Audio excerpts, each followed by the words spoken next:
Okay, so today's trade setup of the morning session, 110 points on the NASDAQ.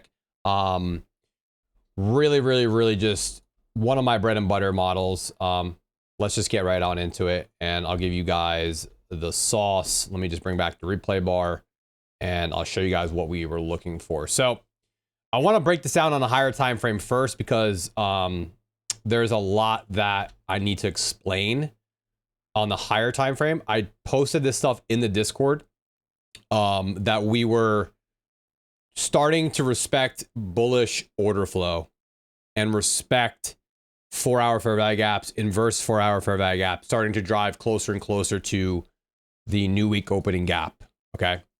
So I was looking for a bullish setup this morning with that information presented, right? So wait a second. One sec. Whatever. We'll just leave it like that. Okay, so we're trading the NASDAQ today, guys. Like I said, if you guys are new to the channel or you're new here, I only trade the NASDAQ and the S&P 500. So if you guys come in here and you're asked the questions about, yo, what are you trading? There's only two things I would be trading on any given day.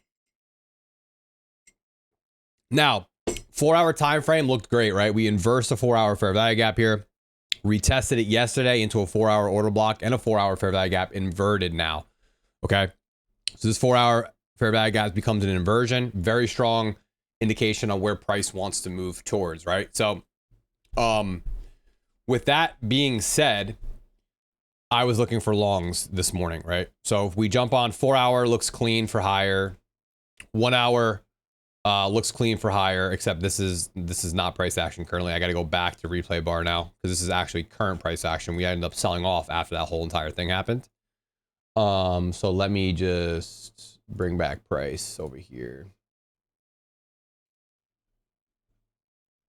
So I am seeking higher liquidity, right, at the open.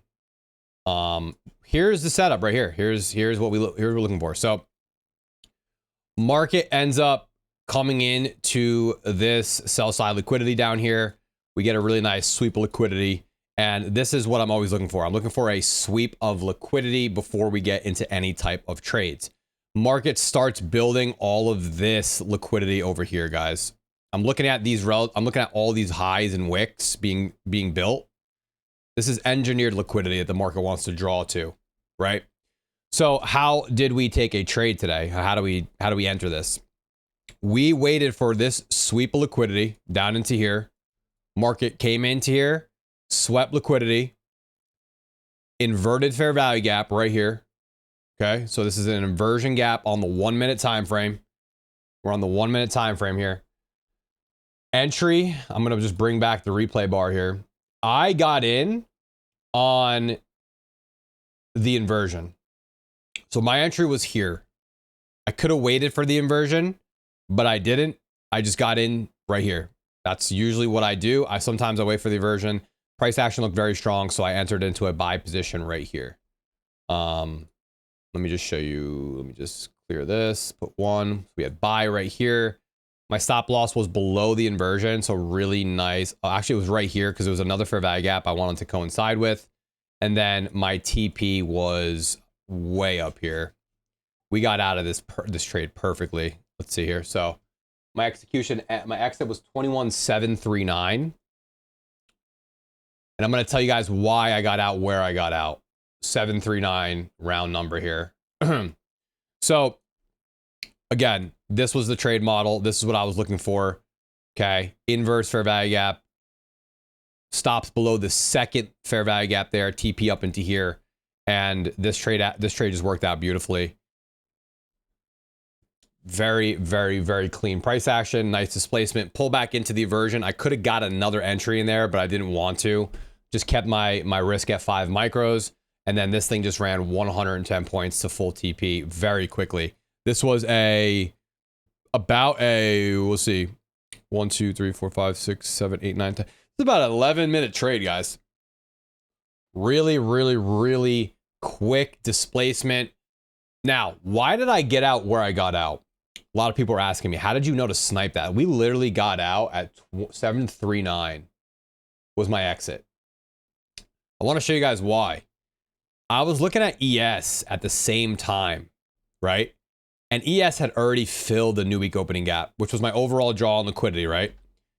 But ES was already so high up into there, and it caused a massive SMT at that high. I didn't want to be holding the trade there. Now, if both indices were moving in confluence with each other at the same time, probably would have held for a little higher.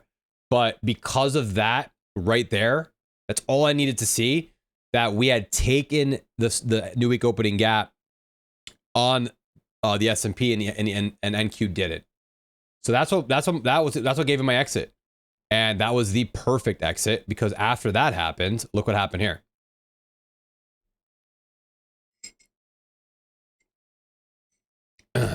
Market just sold all the way off everything, and then we come down and we take Asia lows.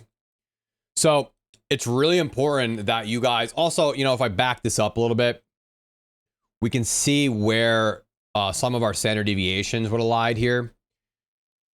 And let me show you guys from the manipulation leg low to the high. I want to show you guys that this is not just random stuff that I'm making up here. From this manipulation leg, which is this high, to this swing low, this is the leg that took the liquidity. Okay. We use our standard deviation tool. And our standard deviation tool gives us, I'm always looking for at least one standard deviation.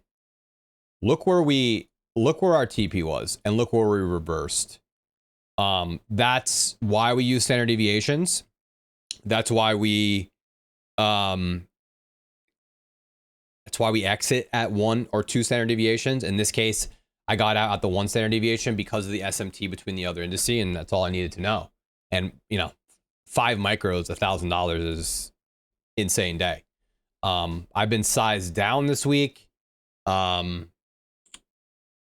because of the news events that we had, you know, during the week. But just because I'm on 5 micros doesn't mean that I haven't done very, very well this week.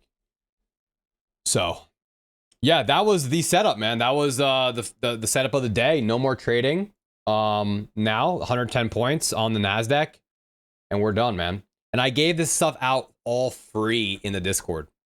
This was all given out free.